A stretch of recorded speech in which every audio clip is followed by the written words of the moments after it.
इस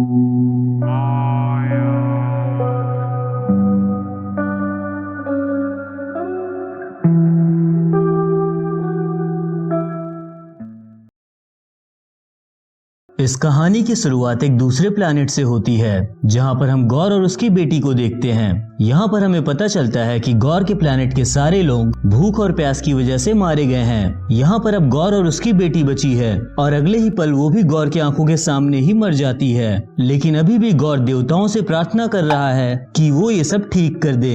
तभी उसे जंगल से कुछ आवाज सुनाई देती है। गौर आवाज का पीछा करते हुए वहाँ पहुँचता है। वो वहाँ पर गोल्डन आर्मर पहने हुए एक देवता को देखता है और पास में ही गौर एक ब्लैक गॉड को भी देखता है जो मर चुका था और उस ब्लैक गॉड के पास एक नेक्रोसॉर्ड रखी हुई है। इसके बाद गौर गोल्डन गॉड के सामने सिर झुकाकर उससे प्रार्थना करता है। फिर गोल्डन गॉड गौर को बताता है कि मैं बहुत ज्यादा पावरफुल हूँ और मैंने ही इस ब्लैक गॉड को मारा है क्योंकि इस नेक्रोसॉर्ड की वजह से ये बुरा बन गया था। इसके बाद वो गोल्डन गॉड बताता है कि ये नेक्रोसॉर्ड इस दुनिया में तब से है जब ये ब्रह्मांड बना भी नहीं था। ये नेक्रोसॉर्ड समय समय पर अपने मालिक को चुनती है, लेकिन ये तलवार एक श्रापित तलवार है। ये जिसके हाथों में जाती है उसे भी श्रापित कर देती है। इसके बाद गौर उस गोल्डन गॉड की पूजा करते हुए कहता है कि हे गॉड, हमें आपकी जरूरत है। हमारे प्लैनेट के सारे लोग मारे गए हैं, इसलिए सिर्फ आप ही हमारी मदद कर सकते हैं। लेकिन वो गोल्डन गॉड बोलता है कि तुम लोगों की जिंदगी की कोई कीमत नहीं है, तुम्हारे मरने से हमें कोई भी फर्क नहीं पड़ेगा।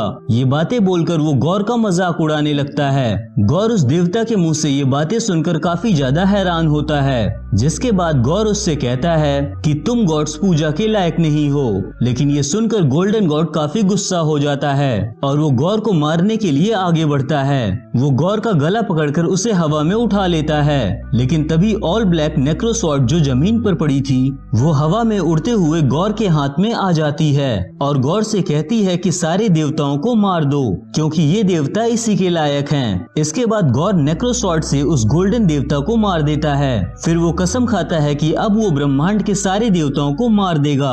अगले सीन में हम पृथ्वी पर जेन फॉस्टर को देखते हैं जिसे कैंसर है और अब वो कुछ ही दिनों में मरने वाली है। जेन फॉस्टर अपने रूम में एक बुक पढ़ती है कि म्योनिर को उठाने वाले में थॉर की सारी पावर और स्टेमिना आ जाता है। उसे ऐसा लगता है कि शायद म्योनिर उसकी बीमारी को ठीक कर सकता है। इसके बाद वो न्यू एसगार्ड आ जाती है। न्यू एसगार्ड में जब वो टूटे हुए म्योनिर के सामने जाती है तो जेन फॉस्टर को अपने पास देखते ही वो टूटा म्योनिर चमकने लगता है। दूसरी तरफ हम देखते हैं कि कॉर्ग कुछ बच्चों को थॉर की कहानी सुना रहा है। वो बोलता है कि थॉर 1000 सालों तक युद्ध में लड़ता रहा, उसके बाद उसे जेन फॉस्टर मिली, फिर उसके परिवार की डेथ हो गई और अब थॉर काफी ज्यादा परेशान है क्योंकि वो अभी तक अपने आप को ढूंढ नहीं पाया है। इस वक्त थॉर गार्डियन ऑफ गैलेक्सी के साथ काम करता है और अच्छी खासी एक्सरसाइज करने के बाद वो अपने आप को काफी फिट भी बना चुका है।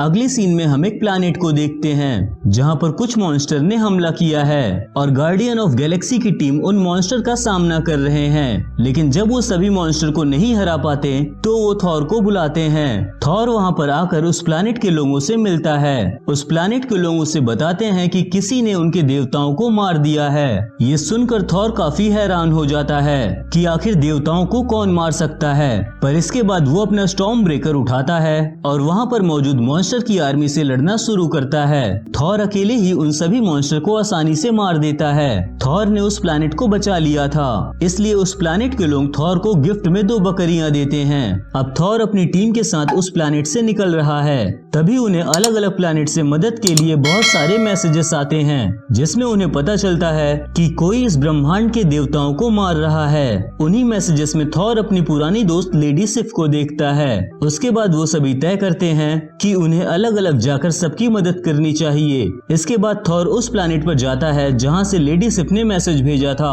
वहाँ पर उसे एक टाइटन देवता की लाश दिखाई देती है।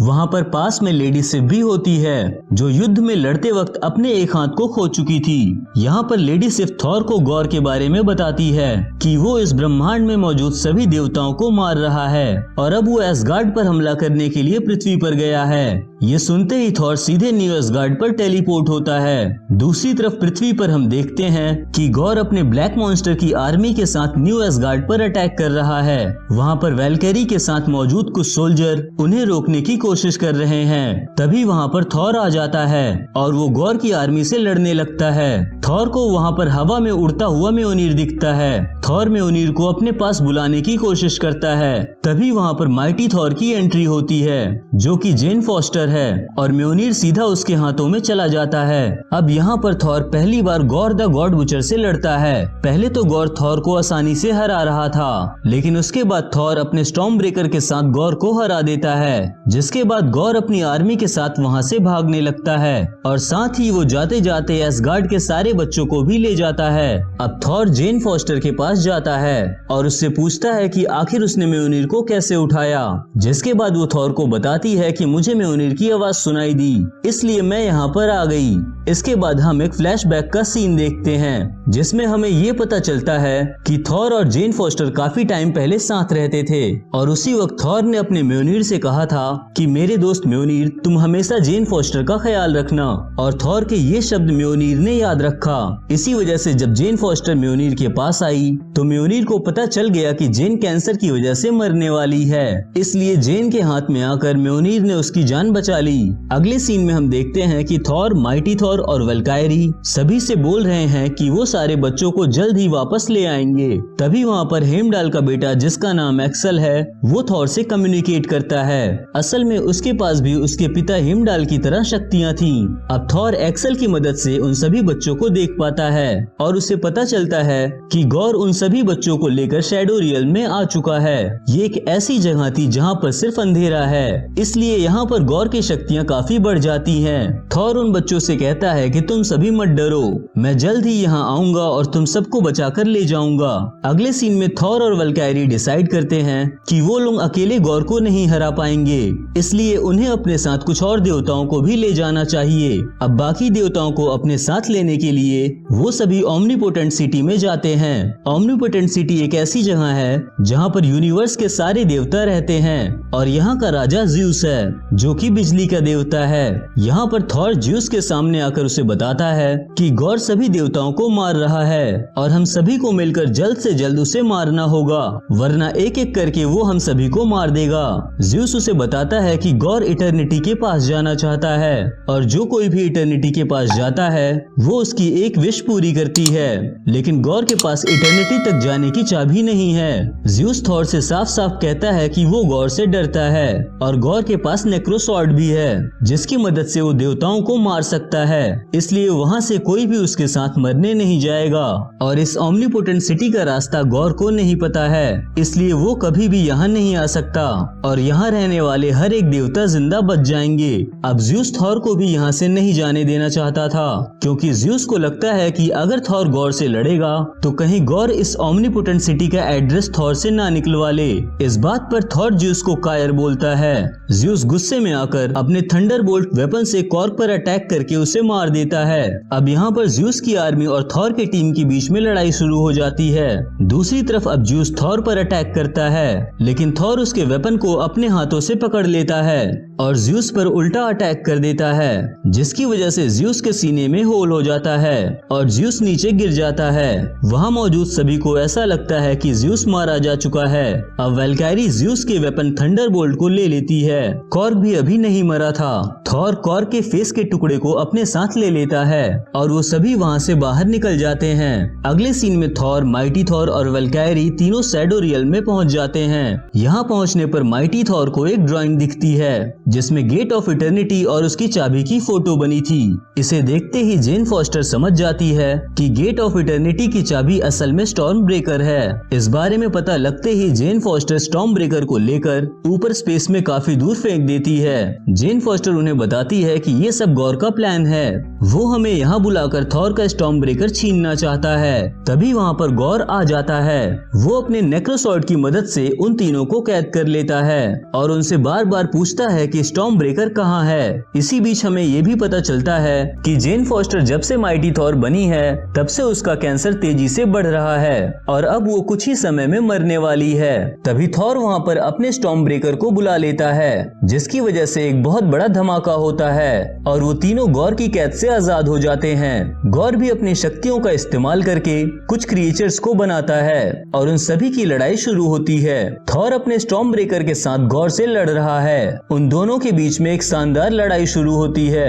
दूसरी तरफ माइटी थॉर एक बड़े क्रिएचर से लड़ रही है और वेलकैरी भी ज़्यूस के थंडरबोल्ट के साथ एक क्रिएचर से लड़ रही है। अब थॉर अपने स्टॉर्म ब्रेकर से, वेलकैरी अपने थंडरबोल्ट वेपन से और माइटी थॉर अपने म्योनिर से गौर पर अटैक करती है। तभी अचानक गौर वेलकैरी से थंडरबोल्ट छीनकर उसकी पीठ पर हमला करता है। ये देखकर थॉर गुस्से में गौर के ऊपर लाइटनिंग शूट करता है। अब थॉर और माइटी थॉर डिसाइड करते हैं कि उन्हें वेलकैरी को बचाने के लिए वापस पृथ्वी पर जाना होगा। इसके बाद थॉर पोर्टल खोलता है और सबको वहां से ले जाने लगता है। तभी गौर वहां आकर स्टॉर्म ब्रेकर को पकड़ लेता है और उसे थॉर के हाथ से छीन लेता है। अब स्टॉर्म ब्रेकर गौर के पास था, इसलिए वो गेट ऑफ इटर्निटी खोलने के लिए निकल जाता है। दूसरी तरफ थॉर और उसकी टीम पृथ्वी पर आ चुके हैं। गौर से फाइट के दौरान वेलकैरी के साथ साथ माइटी थॉर भी काफी ज्यादा जख्मी हो चुकी थी, इसलिए थॉर उसे हॉस्पिटल ले जाता है, जहां पर उसे ये पता चलता है कि जब जब जेन फॉस्टर म्योनिर को उठाएगी तो वो माइटी थॉर तो बन जाएगी, लेकिन उसके शरीर के अंदर कैंसर और भी ज्यादा बढ़ता जाएगा और वो मौत के करीब बढ़ती जाएगी। इसके बाद थॉर जेन के पास जाता है और उससे कहता है कि वो अब कभी भी म्योनिर नहीं उठाएगी, क्योंकि अब अगर एक बार भी वो माइटी थॉर बनी तो शायद वो मारी जाएगी। अब थॉर वहां से निकलकर वेलकैरी के पास आता है। वेलकैरी अब लड़ने की हालत में नहीं थी, इसलिए थॉर उससे ज़्यूस का थंडरबोल्ट ले लेता है और उससे कहता है कि तुम आराम करो, मैं अकेला उस गौर को मार दूंगा और सारे बच्चों को वापस लेकर आऊंगा। अगले सीन में थॉर थंडरबोल्ट की हेल्प से खुद को टेलीपोर्ट करके शैडो रियल्म पहुंच जाता है, जहां पर पहुंचते ही वो गौर को देखता है जो कि स्टॉर्म ब्रेकर की मदद से गेट ऑफ इटर्निटी को ओपन कर रहा है। वहां पर उसे वो सारे बच्चे भी दिखते हैं। थॉर उन सभी को समझाता है कि आज इस गार्ड के लिए उन सभी को मिलकर लड़ना होगा।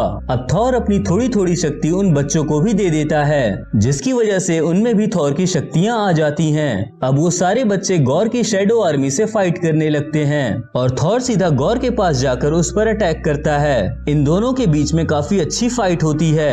थॉर काफी कोशिश कर रहा था, लेकिन अब की बार गौर उस पर भारी पड़ता है। अब गौर अपने नेक्रोसॉर्ड की हेल्प से थॉर को मारने ही वाला था, लेकिन तभी वहाँ पर माइटी थॉर आ जाती है, जो आने के साथ ही गौर पर अटैक करती है और उसे दूर गिराती है। अब माइटी थॉर गौर से लड़ रही है और थॉर स्टॉर्म ब्रेकर के पास जाकर गेट ऑफ इटर्निटी को बंद करता है। इसके बाद थॉर और माइटी थॉर दोनों मिलकर गौर का सामना करते हैं। ये दोनों एक साथ मिलकर गौर से लड़ना शुरू करते हैं। माइटी थॉर कमजोर होने के बाद भी अपनी जान की फिक्र किए बिना गौर से लड़ रही है। थॉर और माइटी थॉर मिलकर गौर की नेक्रोसॉर्ड को तोड़ देते हैं। सॉर्ड टूटते ही गौर की सारी पावर खत्म हो जाती है। दूसरी तरफ जेन के अंदर कैंसर भी काफी ज्यादा बढ़ चुका है, जिसकी वजह से वो कमजोर होकर जमीन पर गिर जाती है।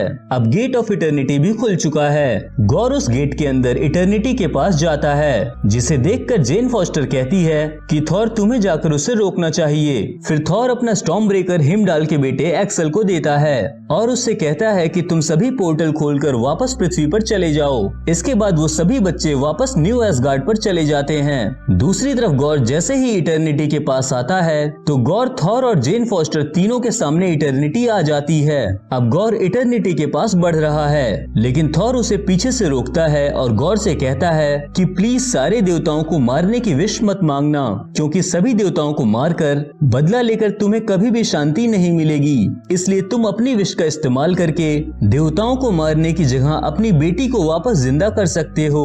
गौर ये सुनकर सोच में पड़ जाता है। असल में गौर अपनी बेटी से बहुत प्यार करता था, इसलिए वो इटर्निटी से विश मांगता है कि वो उसकी बेटी को जिंदा कर दे। इसके बाद गौर की बेटी जिंदा होकर उसके सामने आ जाती है। नेक्रोसॉर्ड खत्म होने के बाद गौर भी काफी ज्यादा कमजोर हो गया था, इसलिए वो अब जल्द ही मरने वाला था। दूसरी तरफ जेन फॉस्टर थॉर के हाथों में ही मर जाती है। गौर अपनी बेटी से गले मिलकर थॉर से कहता है कि प्लीज मेरी बेटी का ध्यान रखना और इसकी अच्छी परवरिश करना। इसके बाद गौर की भी जान चली जाती है।